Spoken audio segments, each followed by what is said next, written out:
Good morning.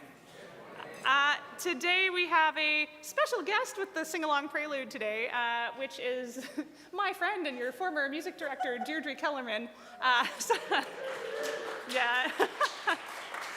So we're going to sing it together today. And how it works, we've learned the two parts of it. What we haven't done before is the two different sections of it can be sung at the same time, simultaneously, and it sounds very good together. So if we look at the text, part one is from put your roots down to, oh, here's my words. Put your roots down to if you listen, so that's part one.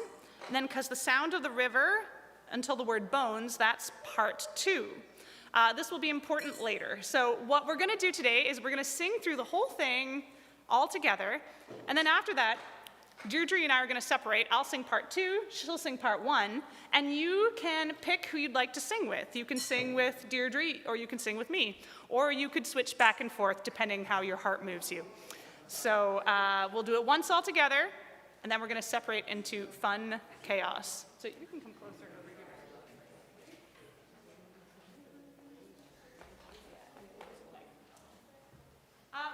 Last week we set up a little beat pattern, and we can do that again this week. So you can either stomp and clap or clap, too. And I'm going to use the drum, so.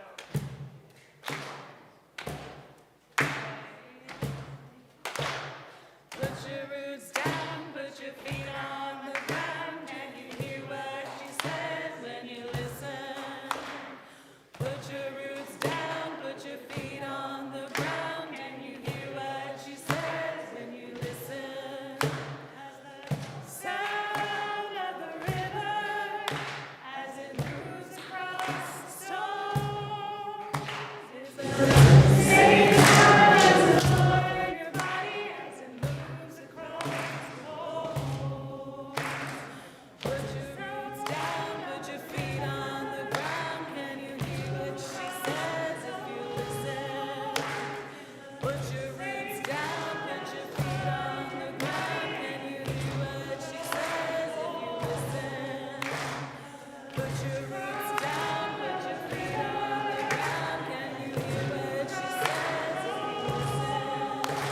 Put your roots down, put your feet on the ground. Can you hear what she says if you listen? Put your roots down, put your feet on the ground. Can you hear what she says if you listen? Put your roots down, put your feet on the ground. Can you hear what she says if you listen?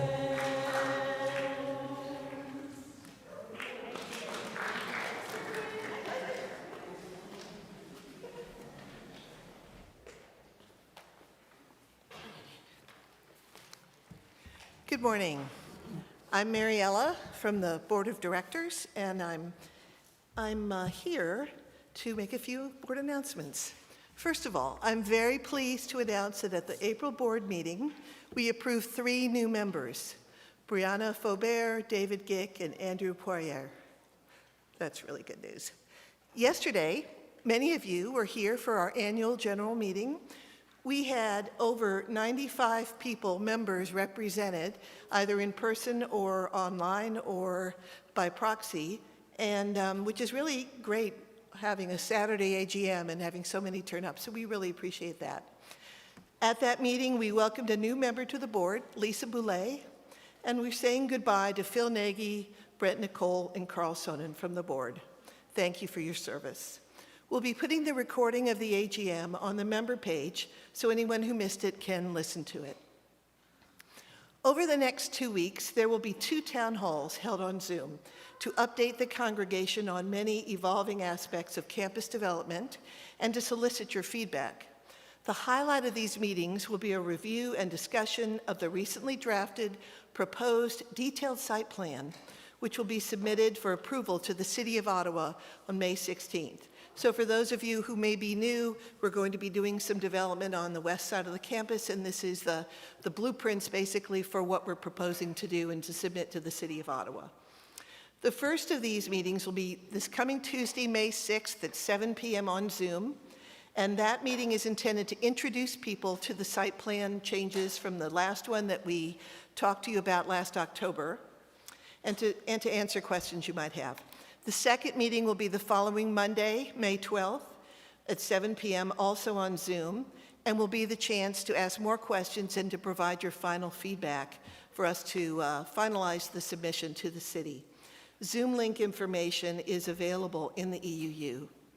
Now, copies of the updated site plan, which looks like this, has pictures and a description of all the changes, you can find after the service on the welcome table. And copies are also available online on the affordable housing page, which is on our website under the What's Happening top menu line. Okay. Now, we all know that climate emergencies are happening more and more frequently, but are you prepared for one? May 4th to 10th is National Emergency Preparedness Week, and our own Environmental Action Group will have a table set up in Fellowship Hall after the service today with information on how you can get ready. So just look for their big "Be Ready" sign.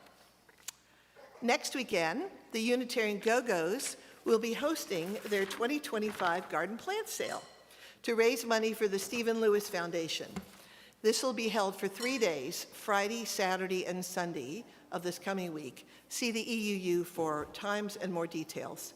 And finally, be sure to stick around after the service. Our 3 choirs will be presenting their spring concert, which is entitled Singing Our Principles, a Choral Celebration.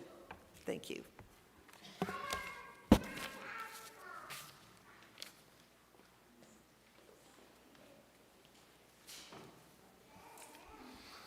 Thank you, Mariella. Bonjour tout le monde. Welcome, everyone, to the First Unitarian Congregation of Ottawa. Whether you are here with us in Worship Hall or watching from wherever you may be, know that you, in your fullness, are welcome. I'm the Reverend Eric, this congregation's lead minister. And I'm Mary, your worship associate this morning. We acknowledge that our FirstU campus is located on traditional, unsurrendered, and unceded Algonquin and Anishinaabe territory, and that the work of reconciliation is a responsibility of our congregation and of all Canadians. Our goal is to educate ourselves and all those that have the willingness to understand, to be of service to those who are at risk, and to advocate for justice. Let's join our voices in song once more. Please rise in body or in spirit as Jen leads us in singing, I Know This Rose Will Open, number 396 in our gray hymnal. The lyrics will also be on the screen above.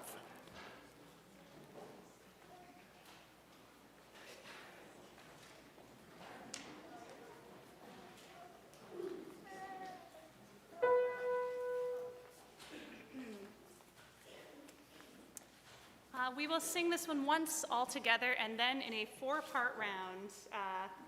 One will be, well, you can sing whatever you'd like. I'll be part number 1. But I'm part number 1, you can sing with me. Part number 2, you could raise your hands behind me. There you go. You can sing with them. Part 3, and part 4 is Deirdre. All right. Okay. Sorry. All right. Thank you.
I hope that you will take advantage of online opportunities at FirstU to stay in touch. If you are new to FirstU and would like to learn more about us, please contact us through our email at welcome@firstunitarianottawa.ca. And if you are right here in Worship Hall with us this morning and would like more information about FirstU, it is available at the welcome table at the back of the pews, and Jane is there back to answer any questions in the nice red jacket. We encourage you to sign up to receive the EUU, our weekly email newsletter. Sign-up information is available on our website under the EUU Weekly Newsletter tab, and you can access the EUU on the website or by using the QR code on the back of our printed programs. Check our Facebook and Instagram pages and our website for notices and updates. Our calendar continues to be as full as ever, though some of our activities take part online.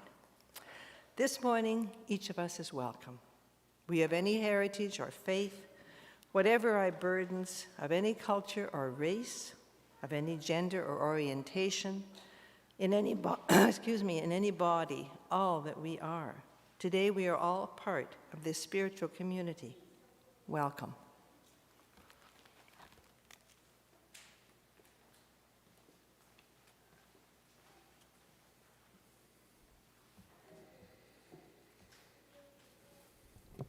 Thank you, Mary. To begin our morning's reflection on this Red Dress Sunday, we light our chalice this morning not to words from Teresa Soto, although they're very good. This morning, these words from Lisa Day strike me even more. They resonate more. And there were going to be a helper or two or three to help light the chalice, if they're not otherwise occupied. We shall see.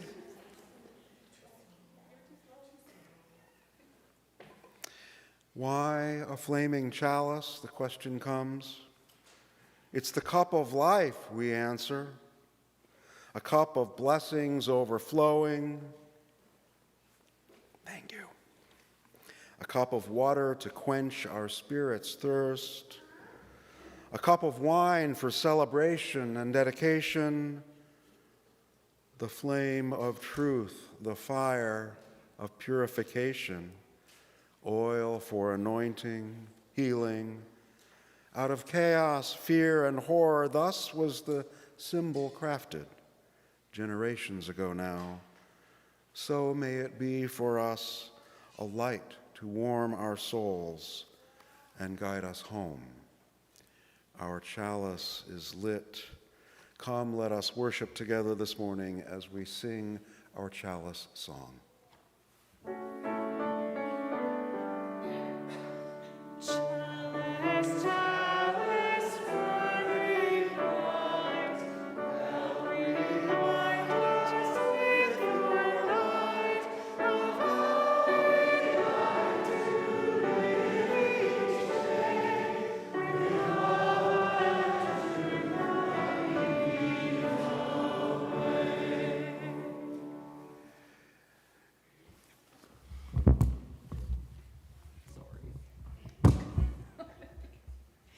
Good morning, everyone.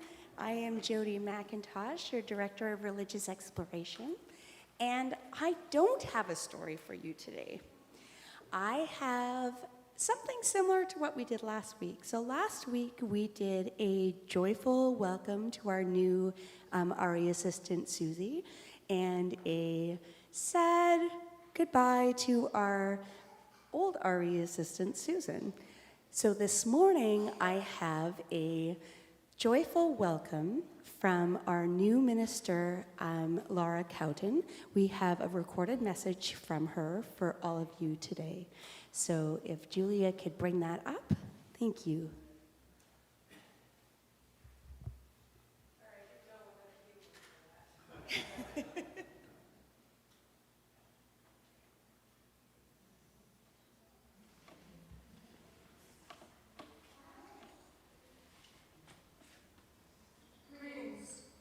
From the bank of the mighty Mississippi River, the ancestral homelands of the Shakopee Sioux tribe of the Dakota First Nations, and also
Thank you, Laura, for your kind words. Oh.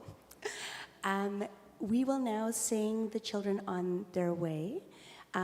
We have a new program starting this morning called Nature Stories, and the children will be exploring our outdoor spaces, but we will be back in our rooms for you to collect them after the service. And our older children will be in the Chalice Room, room 2, and our younger children will be in the Rainbow Room, room 4. We will now sing Our Children on Our Way.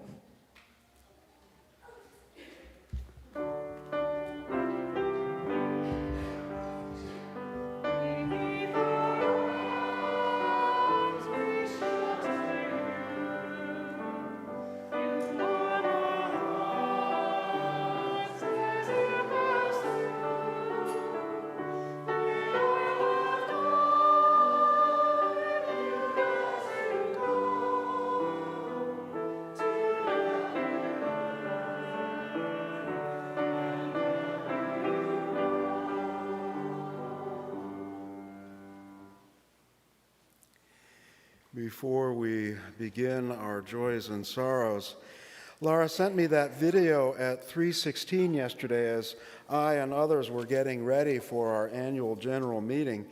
And it wasn't until about 9 o'clock that night that I realized, oh, I need to get that ready and in the slide deck. It was a joy to see the Mississippi River Valley again.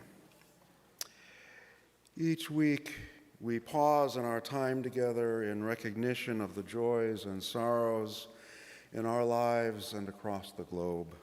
We honor our celebrations and challenges by placing stones in bowls of water. Our bowls have been primed already for us this morning.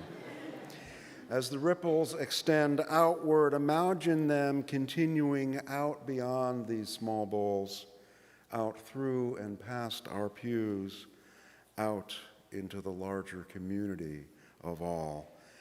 And if we don't have enough stones, though I think we will, imaginary stones are just fine as well.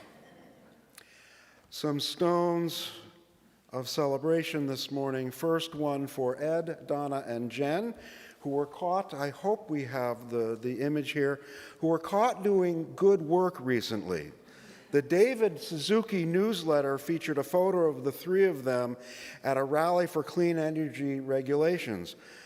Donna told me yesterday that that rally was probably 2 years ago. So hopefully residual, what's the word I'm looking for, payments will be coming to them. And a stone this morning for Susan, with best wishes as she moves on to her next chapter of life in Morrisburg. You will be missed, Susan, as our RE assistant by us all. A stone for the family of Elder Billy Akavac. We were saddened to hear recently of Billy's passing. He was a valued member of the Ajaski Indigenous Advisory Council. He spoke here once. He will be sorely missed. And a stone for Kate, whom we are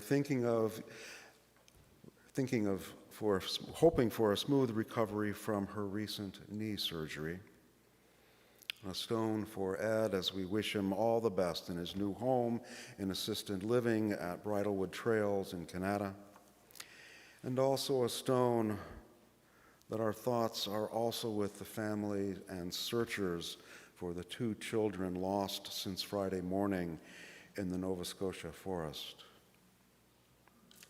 Against this background, we lead our lives. Please come forward, if you would now, to honor your joys and sorrows by placing stones in these bowls of water before us.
That last stone, as always, represents all that remains in the silent sanctuary of our hearts. Carrying cards for Susan, Billy's family, Kate, and Ed are at the back of the hall for us to sign. Even if you don't yet know these folks, this is a way for us to extend our care on behalf of those who have given so much of their spirit to this community.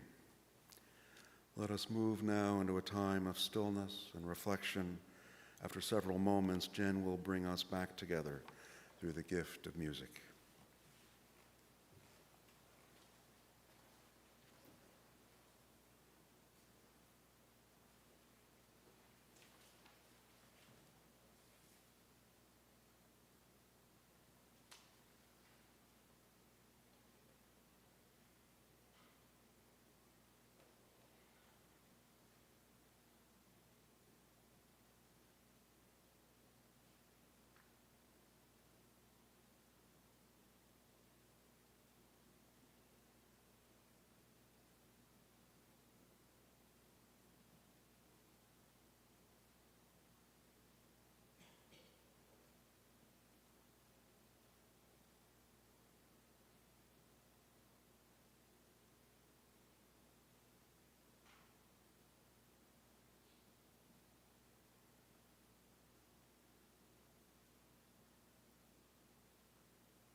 The reading today is from the Gendered Society Canadian edition, written by Michael S. Kimmel and Jacqueline Haller, did the Canadian edition. A few words of introduction. With this reading, we turn to darker subject matter. Red Dress Day may sound lovely on the face of it, but the symbolism is meant to convey all that has been lost. This reading begins our exploration of violence. Some of what follows may be distressing, but it is important to be aware of these evil happenings, but not to be overwhelmed to the extent that we cannot act or react. The author lists 8 different examples of violent crimes. We have chosen to cite only 5. And a final note. The Canadian edition by Jacqueline Haller of Michael Kimmel's book was published in 2011. Not much has changed since then, at least for the better. Nightly, we watch news reports of school shootings, suicide bombers, homophobic gay-bashing murders, murderous family violence, or Mexican drug lords and their legions of gun-toting thugs. We are warned by pundits that the recent global economic downturn may engender a global epidemic of violent crime as people worldwide grow desperate to make ends meet.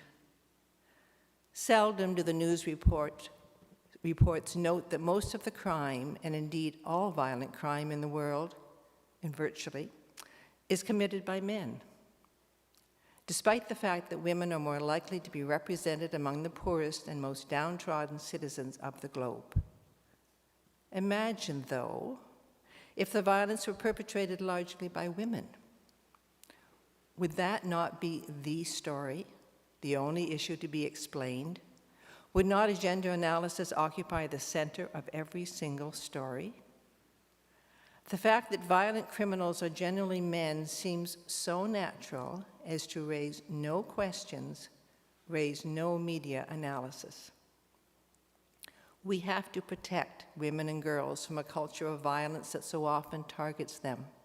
But we also have to protect boys from a culture of violence that exploits their worst tendencies by reinforcing and amplifying the atavistic values of the masculine mystique. After all, men are victims of violence, just as men are overwhelmingly its perpetrators. A society without violence may be a utopian dream, but minimizing violence should be a high priority for all of us, both within Canada and globally.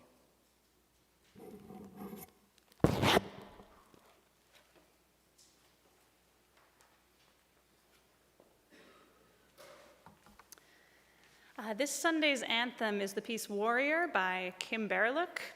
I had actually given the choirs the Sunday off today because of our concert. This afternoon I wanted them to rest up, but then when I learned it would be Red Dress Sunday, there is this piece that we're about to sing is a special favorite of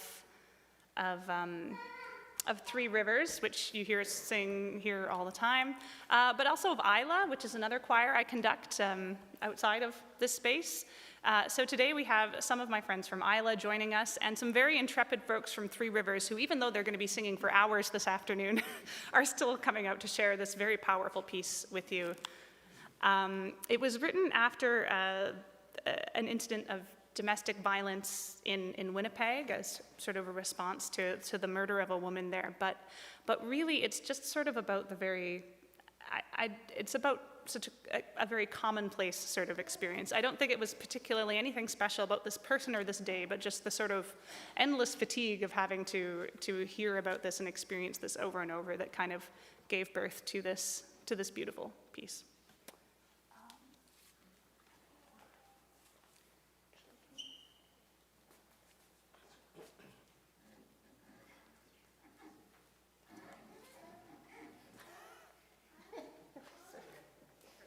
Yeah, curve up a little so you can hear each other.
Thank you, singers.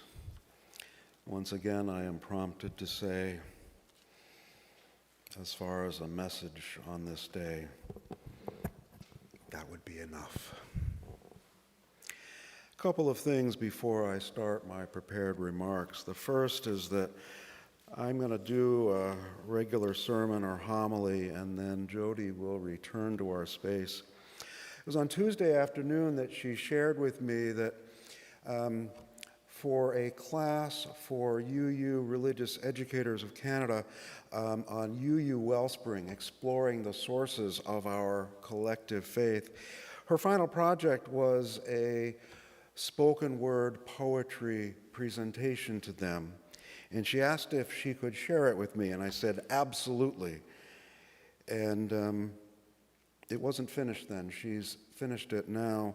I asked her if we could include this on a Sunday service, and she said, yes, when? And I said, I'll let you know tomorrow morning. It will, I thought of it as a reading prior to my talk now, but it will come better. It will hold more of an impact following my words. And the second is to pick up on a couple of things that Jen just said. I had to borrow a pencil to write down the phrase from Jen, endless fatigue. I ran much of what I'm going to say here by several women this last week, and endless fatigue crystallizes what I heard from each and every one. And it reminded me years ago now, Lise was her name. She was my first love.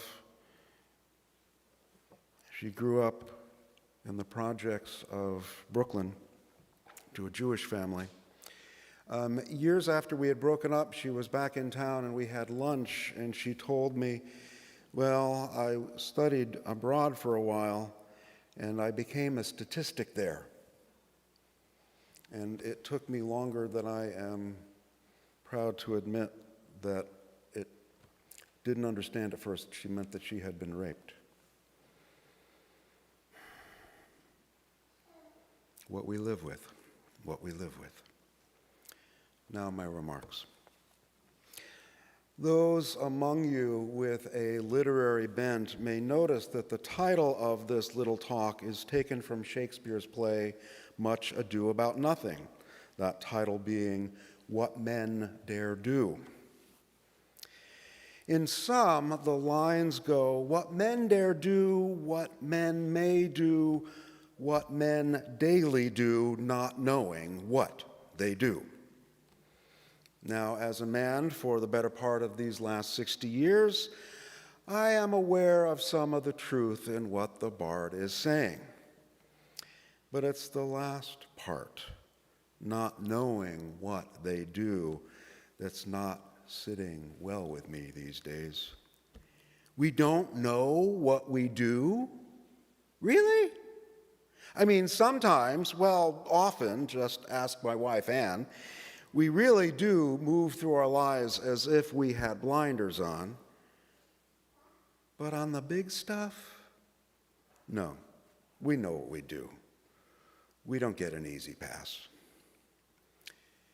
For years now, our congregation's men's breakfast group has offered a White Rose commemoration early in December to honor the 14 women from the École Polytechnique in Montreal who were slain on the 6th of December, 1989. I had never before served a congregation in which members offered such a witness, and it impressed me deeply and does so still. Hold that thought, please. I think I've mentioned at least once to you that my old university philosophy instructor, Dr. Richard Van Eyten, no relation, I am sure, to our beloved and esteemed Bill Van Eyderson, Dr. Van Eyten was the department chair, and during our very first class session on Wednesday at 8 o'clock, he interrupted things about 5 minutes in to shout out, personae non grata, personae non grata, and called out two students who were reading the newspaper. They were out of the class just like that. We never saw them again. Now, for those of you, I'm sure I trust a majority, who did not take Latin in high school, the phrase refers to roughly those who are no longer welcome, of which none of you are a part this morning. I want to be clear. But that's not the thing about Dr. Van Eyten that I want to mention this morning. It was from him that I picked up the phrase, necessary but not sufficient. I use that probably about once a month from this pulpit. I apologize, but it's just in my brain. And I think of it again this morning because as good as necessary as our men's breakfast group's White Rose commemoration, doing so is by no means sufficient. Red Dress Day has been commemorated since 2010 in recognition of all the missing and murdered Indigenous women and girls across North America. At least to my eye, the dresses look lovely, hanging from the tree branches that are just beginning to leaf out. The dresses look lovely until you remember what they represent. This morning, only early spring breezes animate the fabric, and as welcome as those spring breezes are, they are not the same as living people. About a year into my time with you, longtime member Irvin Waller called me with a proposal. Now, I knew Irvin. He was on the congregation's board when I first arrived. We had talked about his work researching and then promoting as policy how we can reduce violent crime. And I told him of my time working with the group, trying to convince the city of Columbus, Ohio, where I then lived and served, that maybe, just maybe, other people had good ideas we might learn from and implement to help reduce gun violence in the city.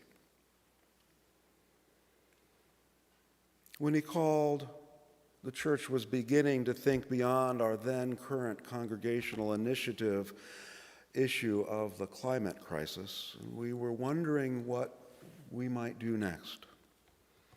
Irvin had an idea.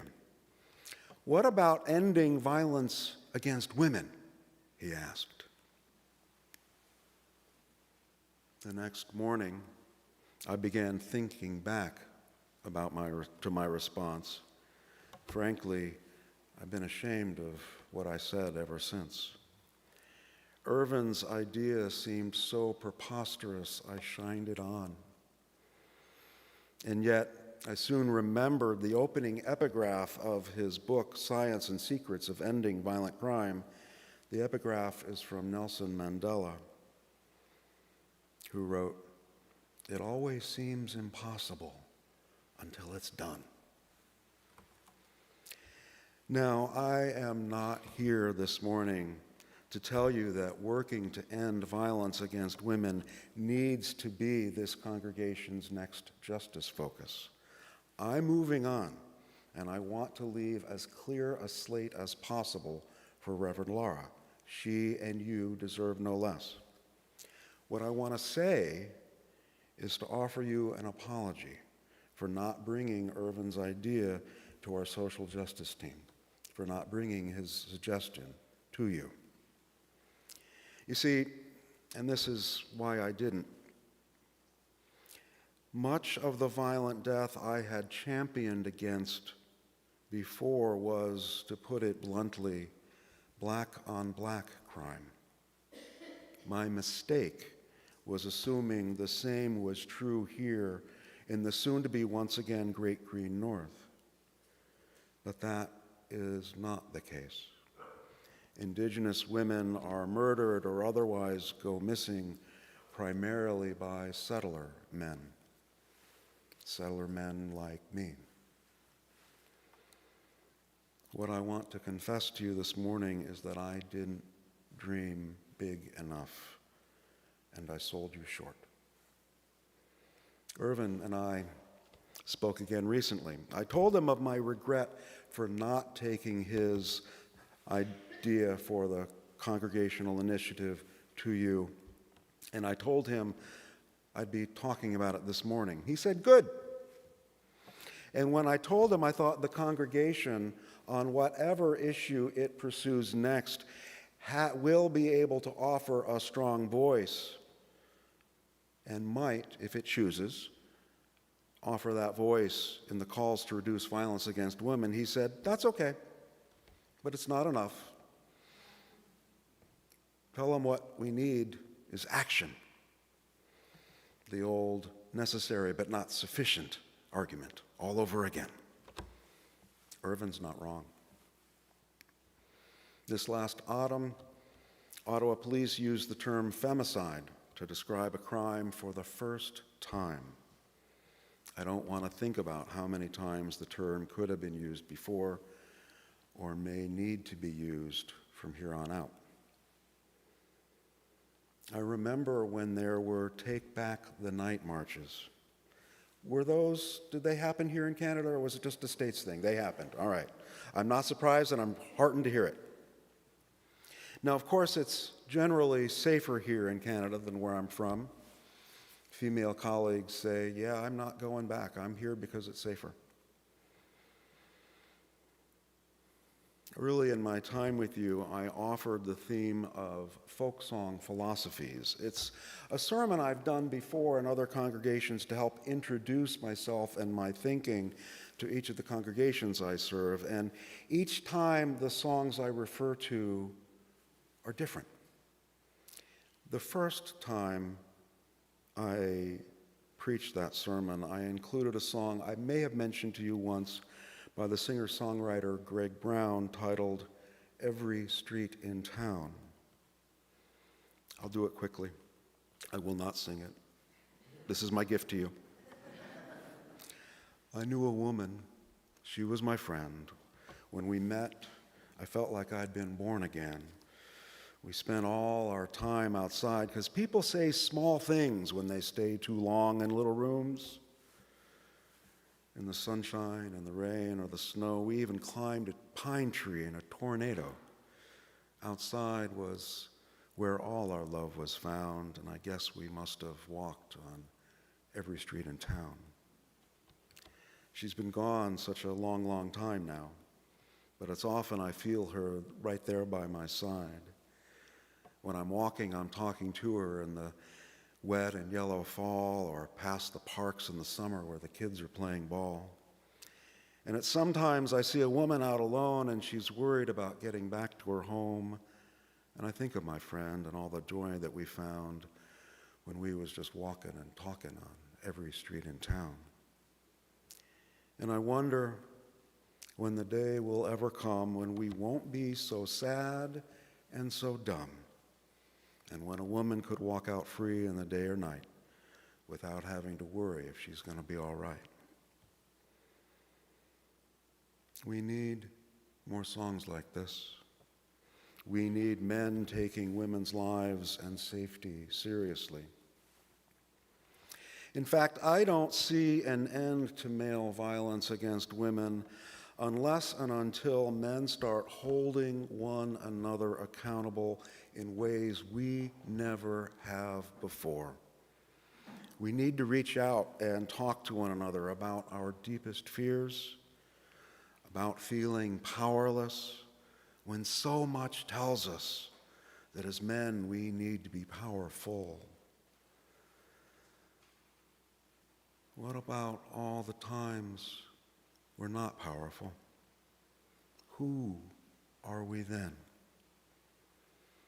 Everything I've learned tells me that rape is not about sexuality, it's about power, about feeling that manhood requires being powerful over others, over women. Nonsense. Murder is even more so. The murder of Indigenous women by settler men is even more about power over. The feeling that men have that we are supposed to possess such power is a perversion of what is true. And yet, I'm not sure I've ever met a man who didn't have somewhere inside a fracture point. And that's why this line on the stole this morning, a fracture point from feeling I need to be powerful, but feeling powerless. That fracture point needs to be named, respected, and held. And men who are beginning to touch that point need to love themselves and hopefully will feel loved in turn. Now, I don't know what causes you and Reverend Lara will choose to champion in the months and years to come, though I can't wait to hear what they'll be. And I trust that she will be wise enough not to sell you short. And I hope you won't sell each other short either. This is a time to reach out, to be bold, and to use a phrase I've offered here before, to aim very high in your steering. Impossible is just a word after all. And remember the lesson of Nelson Mandela. It always seems impossible until it's done. What I know is this, that this congregation, you, can do anything you set out to do. You will only be limited by your daring and your level of your commitment. Whatever you choose, I trust this, that it will be guided by your spirit of love. And on that note, let me welcome Jody, who has some thoughts about this little world called love. Jody?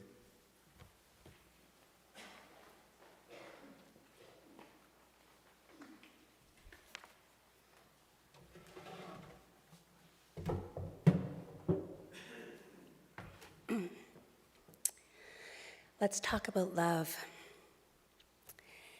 Let's talk about love. I am not talking about the gushy, mushy love of rom-coms and Hallmark Christmas movies. I'm talking about the love that is in the center of what we believe, the love that drives us, the love that fuels us, the love that lifts us up and allows us to lift up others. I am talking about the love that may be crushed and burned and mangled by hate, but never destroyed. The love that we have for the stranger, the suffering, the ill, the disheartened. The love that all of us are capable of, but not all of us share. The love that this world needs more of. Why is it that hate makes the news more than love? The front page is splattered by the effects of hate. Murder, war, racism, sexism, and all the other isms. Where is the love? Where are the stories of the people who create and make change, the people who help and save and hope? I know there is love in me. I know there is love in the ones that I hold close. My hope is that love is contagious. Let love be the vector that spreads from being to being. Let's infect the negativity with love. Find those places where love grows on the walls. Find those places where the spores are thick and ready to spread. Find those places that are so full of love that it is seeping through the cracks. When we surround ourselves with love, we insulate ourselves from the hate. Don't let the hate infect you. Don't let it spread. Don't let it seep through the walls of your house and into your neighbors. Use your love as a shield against the hate. Use your love as a bridge to understand others. Use your love as a beacon to all of those who have been lost in the darkness. When we choose to help, encourage, guide, and listen, we choose love. when we choose to lift up and not dishearten, when we choose to embrace and not repel, when we choose to create and not destroy, we choose love. So choose love. Choose to be that beacon, to be that bridge, to be that shield. Just choose love. Thank you.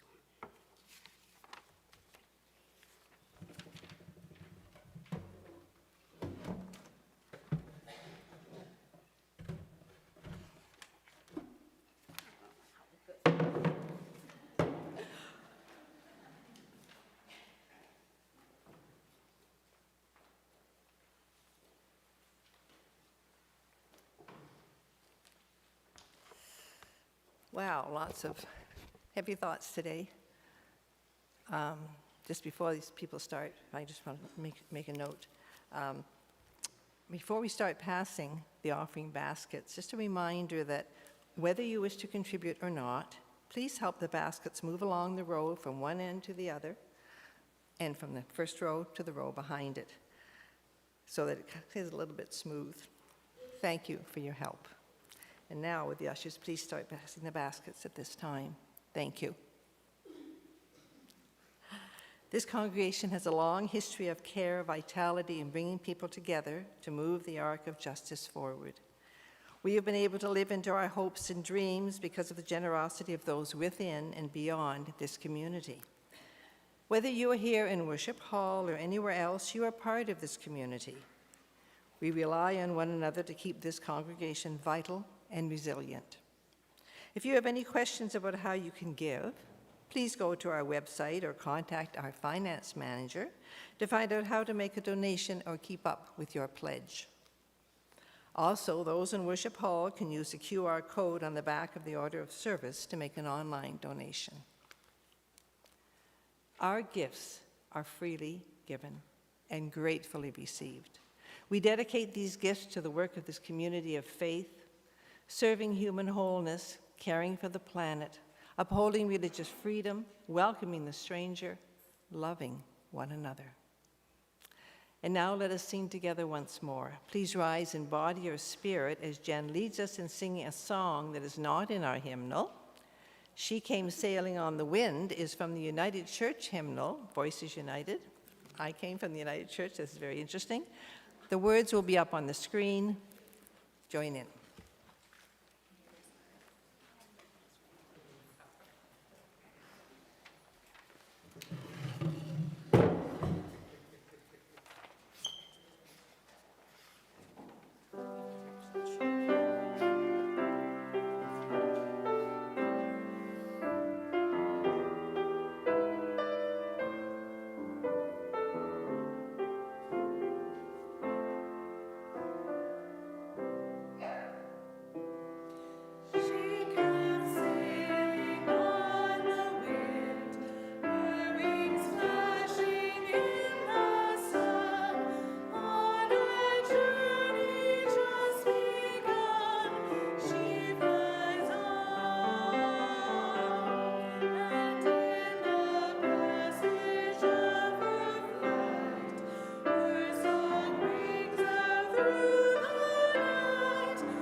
You can sit.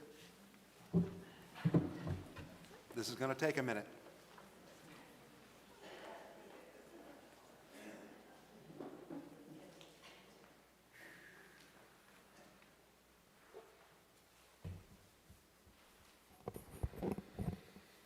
Before we close this time of worship and reflection, a reminder that food and household items from our grocery support program are available for any who would like some from the room adjacent to Fellowship Hall out the door below the exit sign. 3 Ajaski grow towers are back up in the same room, but only the first is ready for harvesting at this time. Patience, everyone. And a shout out to our Memorial Garden volunteers who have generously taken over the care of those grow towers. I understand that Mia's Indian Cuisine will be offering lunch for sale after the service, and some folks for the choirs will also be providing a light lunch after the service to supplement Mia's Cuisine. And that concert begins at 1 o'clock, am I right? Yeah, right. If you are new today, still feel new, or simply welcome a really good conversation, please pick up a green mug as you enter Fellowship Hall. Doing so will help others also looking forward to a good conversation find you. And now, as we prepare to extinguish our chalice, these words from Richard Wagamis. And for the clinically observant among you, yes, these are the same words that I offered last week. Nothing fits our topic today better. We wake to a day of worry.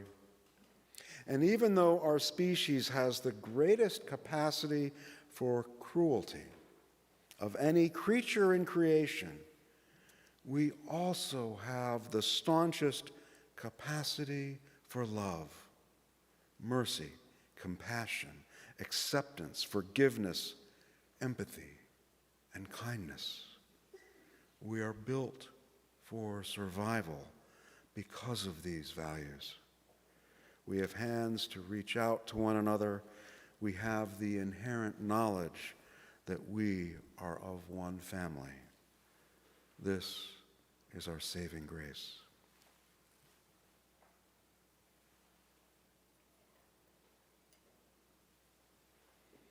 Our morning's chalice is extinguished, but the spark of love and faith resides in each of us. Jen, will you please bless us once again by leading us in our closing song, Spirit of Life, which we'll find as number 123 in your gray hymnal. We'll sing it through first in English and then en français. Please rise once more.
As now we return to the challenge and the joy of helping the world come alive in fuller love, let us go forward with love in our hearts, sowing seeds of justice from our hands, and in doing so, may we find the grace of peace has entered our steps.